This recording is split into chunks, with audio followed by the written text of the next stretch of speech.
for today's cup of coffee, we're dealing possibly with the matter of our subject today. And possibly psychopathic cats. I think that's kind of redundant. Anyhow, it's been a day. What can you say? But we're going to be talking today about the legends of animals speaking on Christmas Eve. And let's see, did you say that you had heard that or had not heard that? I've never heard of that before. Oh, that's interesting. And our reference for today comes from Mental Floss and by Maureen Monahan. That's an interesting name. Isn't it though? And this was on December the 24th of 2015 and is entitled How Talking Animals Became a Christmas Legend. And of course, the link will be in the description box. And there's lots of legends and traditions about Christmas, and of course we want to focus on the strange ones. Yeah. Because it's what we do. Mm-hmm. Well, the other ones... We love the strange. Everybody already knows about, so why not share something that's, a lot of people may not have known about. Mm-hmm. And the mythology does say that at the stroke of midnight on Christmas Eve, that animals gain the power of speech. Okay. So it says that this legend is common in parts of Europe and has been applied to farm animals and household pets alike, and operates on the belief that Jesus' birth occurred at exactly midnight on Christmas Day, leading to various supernatural occurrences. Which is not true. It's not, but this is the mythology of it. Oh, what I would give to have those cows across the fence to speak. To hear them speak. Well... Like, speak human.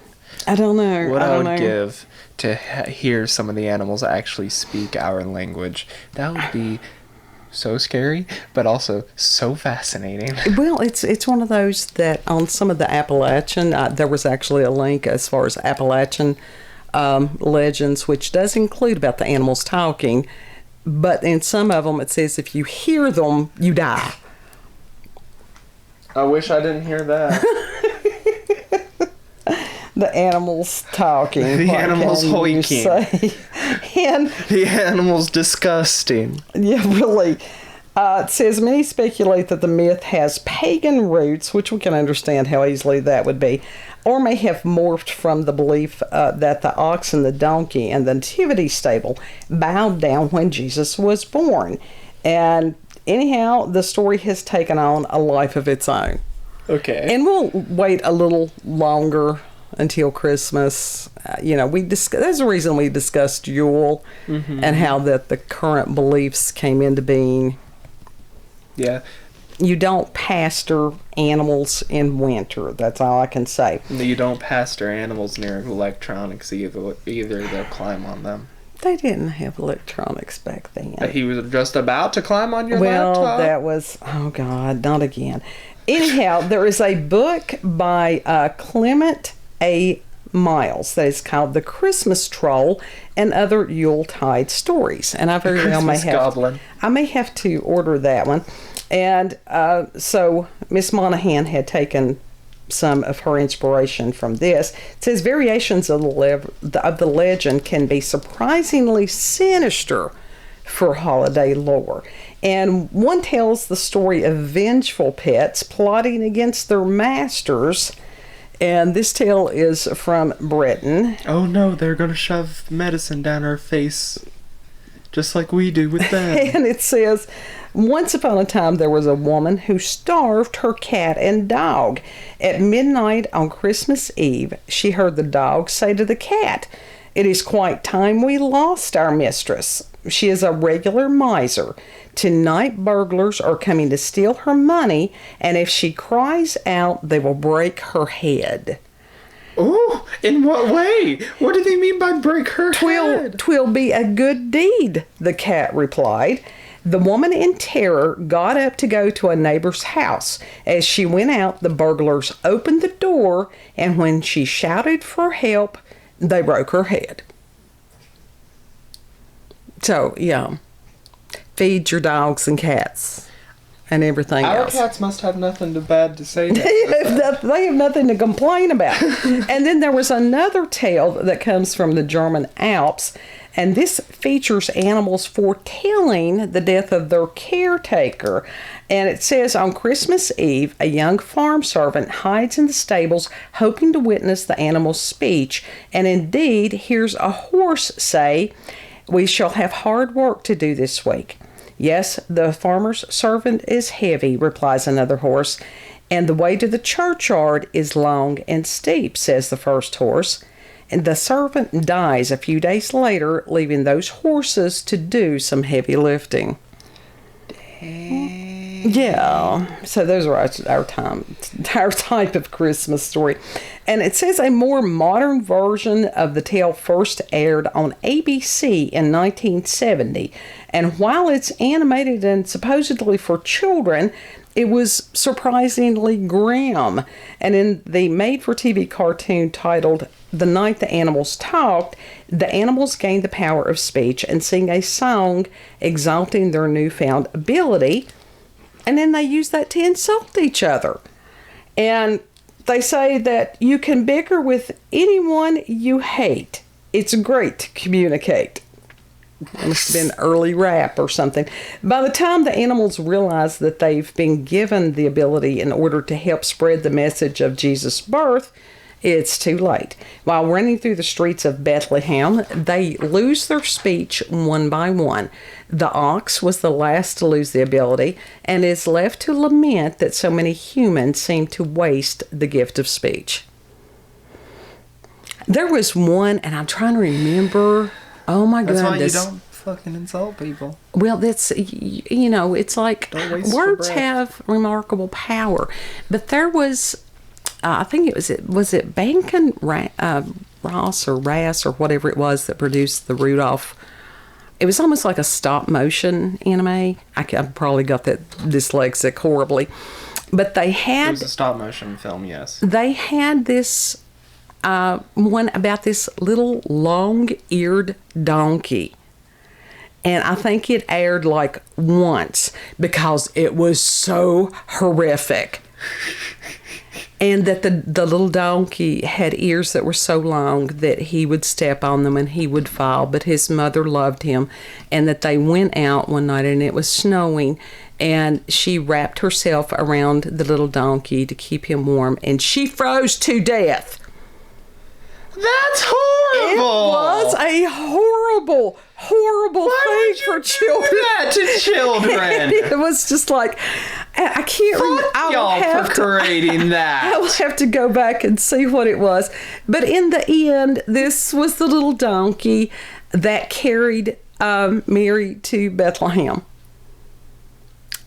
What the fuck? Still, fuck that. It was, and then people wonder why I ended up the way that I did. People wonder why your generation was fucked. It is fucked. It was horrible. No shit. Everybody was crying. And y'all complaining about my generation. y'all eat up with the dumbass. I can't say I would rather be eat up with the dumbass than have cynics. Anyhow, then there was another show that was called, well, actually, this was The Friendly Beast. And this was not actually a show. This is a Christmas Carol. And I had forgotten about that one. And it takes, as far as each of the animals has a chorus, and it's I said the donkey, shaggy and brown, I carried his mother uphill and down. And then you've got, I said the cow, all white and red, I gave him my manger for his head. And it goes on. For his head? For his head, yeah, to lay his asleep. Oh. And then... I thought they meant like they traded heads or something. This is talking about the Christ child. What is wrong with you? I mean... And it says, it goes on with then the sheep and then the dove. If I can find a copy of it, I will put a link for that because it really is a cool little song.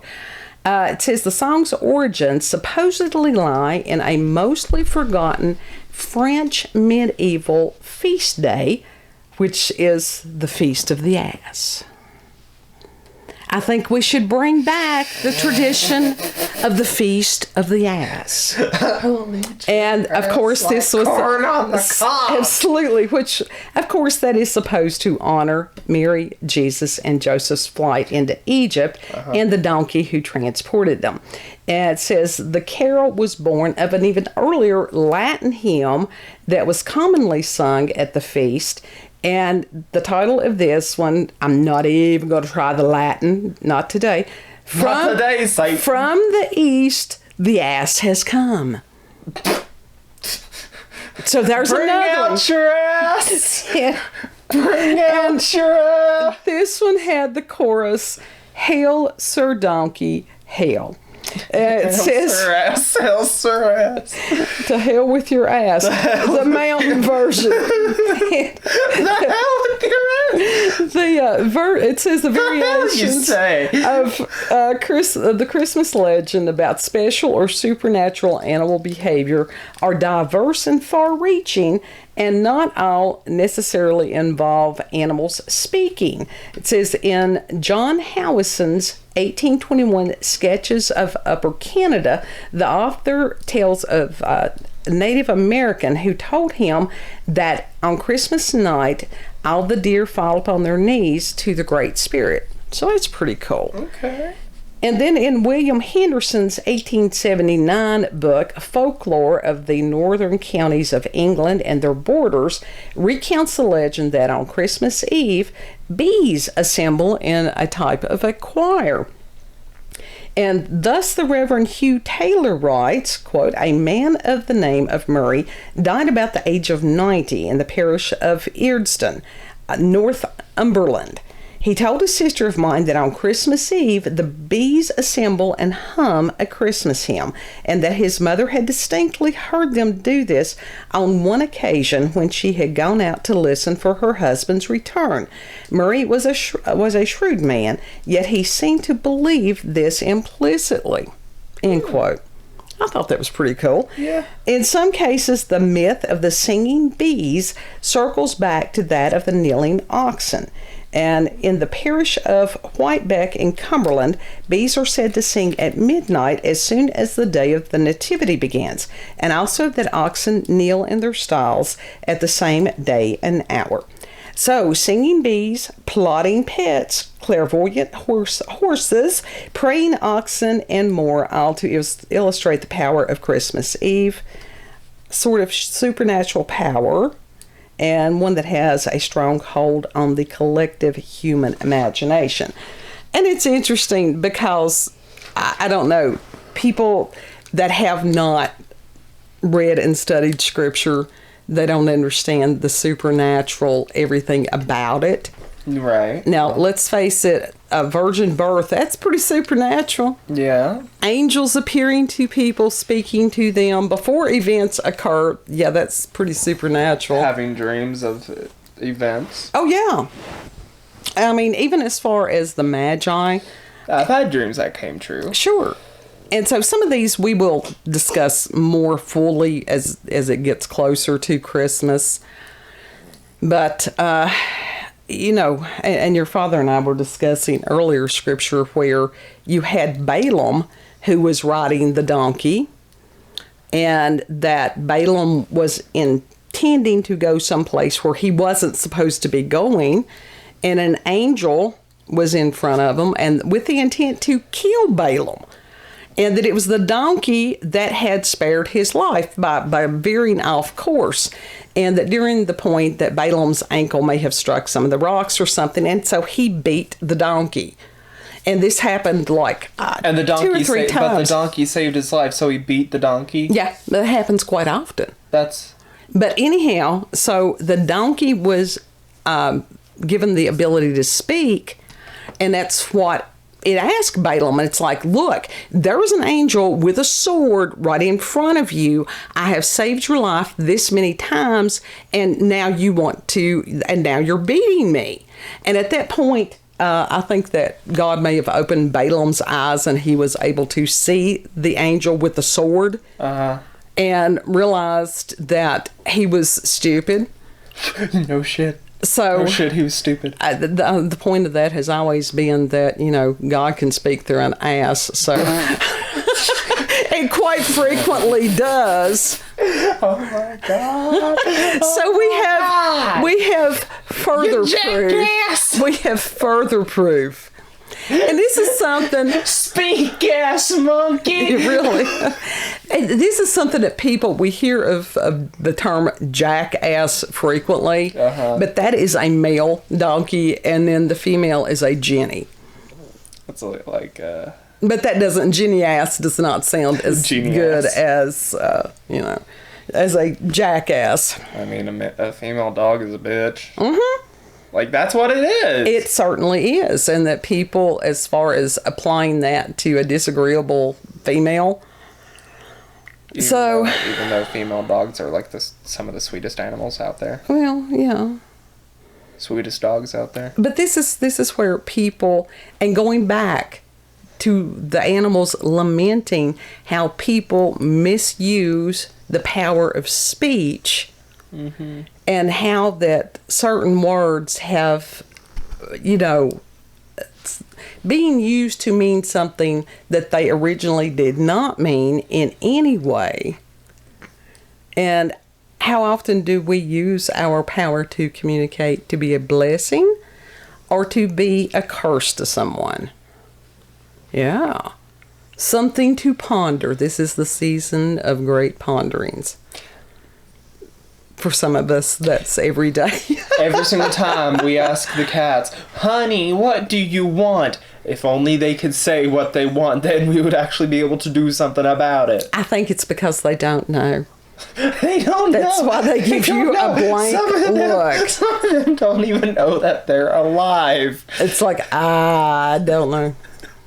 What do I want? They're not self-aware. No, they are really not. Even more so than other animals. Have you seen some of the dogs though? Like that, they literally do not have a thought in their head, other than like they don't even know where they are in space. This is animal. Eat, sleep, poop, sex. Lather, rinse, repeat. That's it. Some of them don't even have those. Some of them just don't know what they're supposed to do. Well, where ours have been, spayed and neutered, you can leave out that one part because they're just sort of like, and maybe that's part of the problem. They're like, I have no purpose in life now. But even as far as the food, sometimes they look at them like, what am I supposed to do with this? Well, I think it's just, this is not meeting my dietary needs or my palate on this specific day. I'm sorry, that's what you got. Yeah, we really. Can't afford to give you cooked chicken all the time. I'm not cooking for the cats every day. If I could, I would. But and that was something. Remind me, I need to order one of those multivitamins for cats because I didn't have any locally. You need vitamins on the times that I do need to cook for them. In case you don't know, there is a canned cat food shortage again. It's crazy. I mean, it's fish butts. How expensive can that be?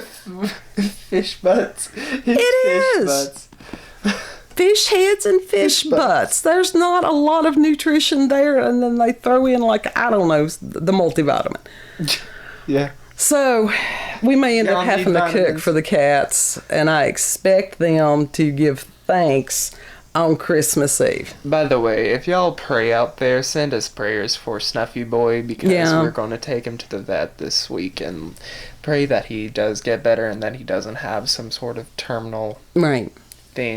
I'm being serious on this. Like, seriously, please pray for us on that. Well, we had at least send us good vibes. We had thought about taking him a week ago, but it was, did we traumatize him by transportation? Cats do not ride well. Yeah. And it has taken us months to get him to where he will interact with us. Mm-hmm. And now he is like Velcroed to my leg no matter where I am. Because he claimed you. But as far as he's got some kind of issue that is going to require more than Google search on home remedies on pets.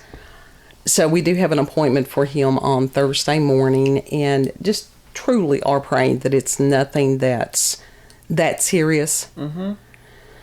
Because he is he's a sweet little guy, and he needed some place to be, and so, yeah, he's welcome here. Yep, we love him. Yep, and we love you all, too. You all have a place to be here. You always have a cup of coffee waiting for you. It's a safe space. Yeah, well, fairly. It's like, if you like the weird, that's it. Yeah. And if you've had experiences with paranormal, supernatural, encounters with UFOs, aliens, cryptids, if you have some kind of home remedy for snuffy boy cats, if you've got local, regional family myths, legends, if you have heard the bees hum on Christmas Eve, which would be amazing, just send us an email. Would be a source of unlocked trauma for me. Oh, well, that's right. You do have a bee phobia. Yeah. Sorry. But they weren't aggressive bees. Hell you say Yellow Jackets? And that's not a bee. A yellow jacket is different than just a bee. I assumed honeybees. Honeybees and bumblebees. Well, the bumbles would be good. I like bumblebees. I could see them singing bass. They would have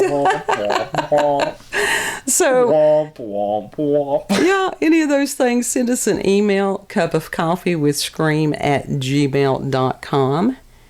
And, yeah, we'll see you on the next cup. Have a beautiful, blessed day. Don't forget to like, share, comment. Well, don't forget to like, share, and most of all, comment and subscribe and hit that little bell for daily notifications of when we upload.